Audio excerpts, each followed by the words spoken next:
नमस्कार मंडळी, श्री स्वामी समर्थ. आज आपण पाहणार आहोत अधिक मास महात्म्यामधील अध्याय 11. अधिक मासामध्ये जर आपण अधिक मासाची पोथी पठण किंवा श्रवण केली तर आपल्या आयुष्यातील दुःख, दारिद्र्य, गरिबी ही दूर होत असते.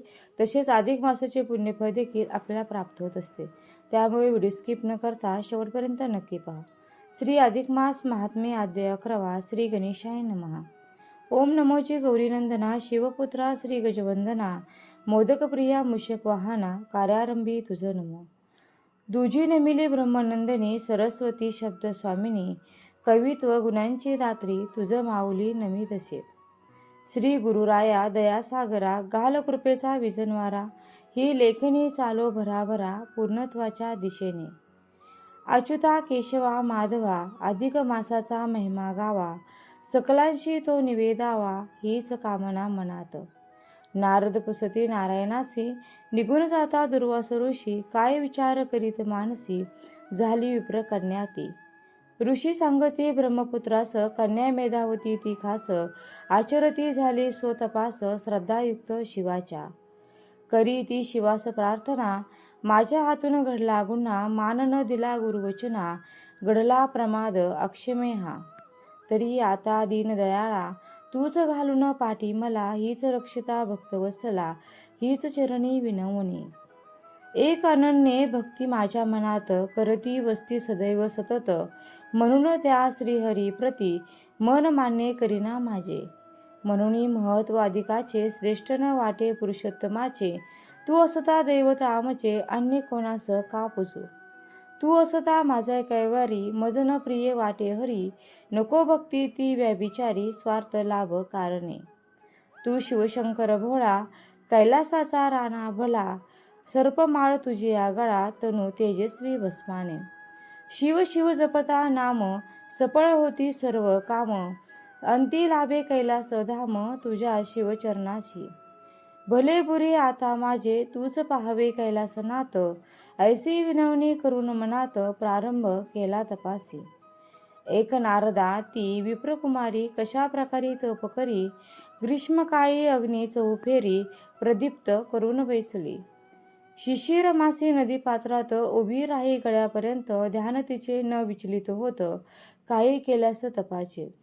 शिवध्यानाचा लागला ध्यास, शिवनामाचा लागला लळा, नीलकंठ तो तिने स्मरला अखंड आपल्या मानसी.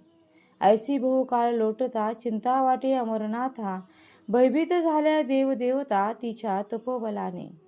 ऋषीमुनी योगीवर तिचे कौतुक करती फार, म्हणती ऐसे तप थोर, नाही आम्ही देखिले. धन्य धन्य ती मेधावती, स्वतःच्या प्राणाची देत आहुती, जिंकू पाहे कैलासापती, बोळ्या भक्ती भावाने. श्रीकृष्ण सांगती धनंजयाला, तिचे तप जाता कळसाला, संतोष झाला सदाशिवाला, धावला दर्शन द्यावया. तिच्या सन्मुख प्रकट होत, काय बोलिला कैलासनाथ, उघड लोचन बघ साक्षात, आलो तुझशी भेटाया. आम्ही देव भक्ताधीन, तुम्ही करता आमचे चिंतन, तुम्हा वाचून एकही क्षण, दुरावा असह्य आमासी. ते ऐकून कानी वाणी, कन्या पाहे डोळे उघडूनी, तो त्या नीलवर्ण प्रकाशाने दिपले नेत्र क्षणात. जे ध्यान चित्ती चितारले, तेच समोर उभे ठेले, पाहता नेत्र पाजरले, प्रेमाश्रू जरा जरा आले. उठून या ती मेधावती, झाली सत्वर चरण धरिती, देह कुरवंडीला पायाप्रती, शिवार्पण म्हणून या. शिव पाठीवरून हात फिरविता, झाली रोमांचित काया तिची, थरथरीती वाणी झाली अबोल, शिवदर्शने तोषली. बाळा श्रमभार सारा निमाला, ऐकून करती झाली स्तवनाला, मानस पूजा करीत असे भक्तीने, भरले अंतकरण तिचे. वाचिनी चाले शिवस्तवन, हात जोडून करी वंदन, म्हणे कल्याण करावे आदिनाथा, शिवशंकरा दयाळा. तुझ्या कृपेचा विजनवारा, घालुनी मम अंतरा, तूच सुखवी दीनदयाळा, मी न जाणे माझे हित. मी मूढ अज्ञानी पतित, आधार तुझाच मजप्रत आहे या संबंध जगतात, मला न मायबाप बहीण बंधू. नाही मज लागून कोणी, कोण करणार रक्षण, तुझ्या वाचून दयाळा, उपेक्षितांचा तूच आश्रयदाता.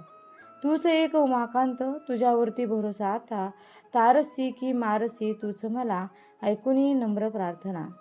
दया उपजली शिवराया मनात, तो म्हणे दर्शन देणे आलो तुझ प्रत, तू घोर तपाचरण करून जिंकलेस माझे मन. आता देण्यास वरदान आलो आहे बालिके, तरी जे काही तुझ्या मनात मागे ते वरदान मी पुरवीन. समोर पाहता भव्य मूर्ती बांबावली ती मेधावती, पती दे झाली म्हणती 5 वेळा ती बाळा. शिवही तथास्तु म्हणाले, त्यांचे त्यांनाच हसू आले. 5 पती तुझला बाळी मिळतील पुढील जन्मात. मेधावती झाली आश्चर्यवती, म्हणे देवा काय 5 पती मिळणार मला हे कैलासपती, हे तर जगा विपरीत. शिव म्हणती त्या मेधावतीला, तूच वर तो 5 वेळा मागितलास ना मला, नाही कसे म्हणू तरी. तेच सत्य होणार 5 पती ते शूरवीर, पुढील जन्मी तुझ मिळणार विधी लिखित हे असे. महाबलाढ्य क्षत्रिय वीर 5 वीर तुझ वरणार, 5ची तू पत्नी होणार सत्य हेच त्रिवार. ऐकून त्या शिववचनास शंकित झाले तिचे मानस, 5 पती एका पत्नीस हे तर जना विपरीत. एका नारीचा एक पती हीच असता जगरीती, 5ची मी पत्नी उमापती कशी मान्य होणार. शिव म्हणती आशीर्वचन असत्य न होई जाण, पुढील जन्मी तुझ लागून 5 पती मिळतील. 5ची राणी जरी असशील तरी न सौख्य भोगशील, रानावनात तू फिरशील असोनिया ही साम्राज्ञी. याचे कारण तू हवेरिले, दुर्वासांचे ते शब्द भले, मानिले नाही त्या पुरुषोत्तमाला जो की प्रिय आम्हास. हरिहरात तुझ्या हातून भेद घडला आहे म्हणून, त्याचे फळ निश्चित जाण भोगावे ते लागेल. तरी तू माझे केलीस भक्ती, माझी कृपा तुझ्यावरती, म्हणून ठरशील भाग्यवती आचरिता त्या व्रता. ब्रह्म नारदीय पुराणातील बालिकेस शिव अभिवचनाचा अध्याय अधिक मास महात्म्याचा पूर्ण इथे झाला असे. अरुणी विनवणी करी खास, स्वीकारा प्राकृत रचनेस, 11वा अध्याय हरिहरास प्रेम भावे समर्पितो. इति श्री ब्रह्म नारदीय पुराणे अधिक मास महात्मे मेधावतीला शिव अभिवचन नाम 11वा अध्याय समाप्त. श्री कृष्ण परमोमस्तु. आता या अध्यायाचा मराठी भावार्थ काय आहे ते आपण जाणून घेऊया. श्री अधिक मास महात्मे अध्याय 11वा. मेधावतीला शिवांचा उपदेश. सूत सांगते की दुर्वास ऋषी निघून गेल्यावरती त्या विप्रकन्येने काय केले असे जेव्हा नारदांनी नारायण ऋषींना विचारले तेव्हा ते म्हणाले, जेव्हा तिला जाणीव झाली की आता आपल्याला कोणाचाच आधार राहिला नाही, पित्यासारखे दुर्वास आपल्याला भेटायला आले होते, त्यांनी आपल्या हिताची गोष्ट सांगण्याचा प्रयत्न केला, पण आपण मात्र त्यांच्या सल्ल्याचा अनादर केला.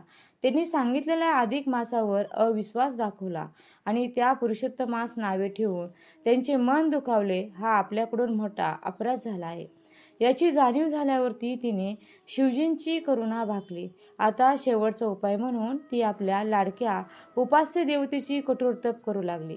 तिचे तप इतके कठोर होते की ऐन उन्हाळ्यात ती सभोवती अग्नी प्रज्वलित करून त्यात बसून तप करायची, तर ऐन कडाक्याच्या थंडीत गड्या इतक्या पाण्यात उभी राहून साधना करायची. तिच्या तपाने जेव्हा सीमा गाठली तेव्हा शिवजी तिच्यावर प्रसन्न झाले. त्यांनी तिचे कौतुक करत तिला दर्शन दिले आणि वर माग असे देखील सांगितले. तेव्हा त्या दिव्य दर्शनाने ती इतकी भांबावून गेली की तिने नकळत मला पती दे अशी 5 वेळा प्रार्थना केली. प्रत्येक वेळी शिवजी देखील तथास्तु म्हणत गेले. त्याने तिला सांगितले, तुला पुढील जन्मी 5 पती मिळतील. ते ऐकून ती आश्चर्यचकित झाली आणि म्हणाली, देवा ही गोष्ट तर जगरीतीपेक्षा पूर्णपणे वेगळी आहे, ती लोकांना कशी मान्य होणार. त्यावर शिवजी म्हणाले, हे विधिलिखित आहे आणि ते सत्य होणारच, पण त्याचबरोबर तुला हेही सांगतो की तू या जन्मातही वनवास भोगशील. नंतर कृष्णकृपेने जेव्हा तू त्या पुरुषोत्तमाची आराधना करशील तेव्हा तुला पुन्हा सर्व राजवैभव प्राप्त होईल. तू हरी आणि हर यांच्यात भेद केलास, त्यांना कमी जास्त लेखलेस, म्हणून तुला हे सर्व भोगावे लागणार आहे. तरी सुद्धा तू माझी भक्ती केलेली असल्याने भविष्यात तुझे कल्याणच होईल असे सांगून शिवजी अंतर्धान पावले. इथे ब्रह्मनारदीय पुराणातील मेधावतीला शिवजींचे अभिवचन नावाचा अधिक मास महात्म्याचा 11वा अध्याय हा पूर्ण होतो. तुम्हाला जर हा अध्याय आणि ही कथा आवडली असेल तर चॅनलला नक्की लाईक करा आणि सबस्क्राईब करा व आपल्या मित्रपरिवारासोबत जास्तीत जास्त हा व्हिडिओ शेअर करा. व्हिडिओ शेवटपर्यंत पाहिल्याबद्दल अगदी मनापासून तुमची खूप खूप आभारी आहे. धन्यवाद. श्री स्वामी समर्थ. जय जय स्वामी समर्थ. रामकृष्ण हरी. जय जय रामकृष्ण हरी. ओम नमो भगवते वासुदेवाय नमः.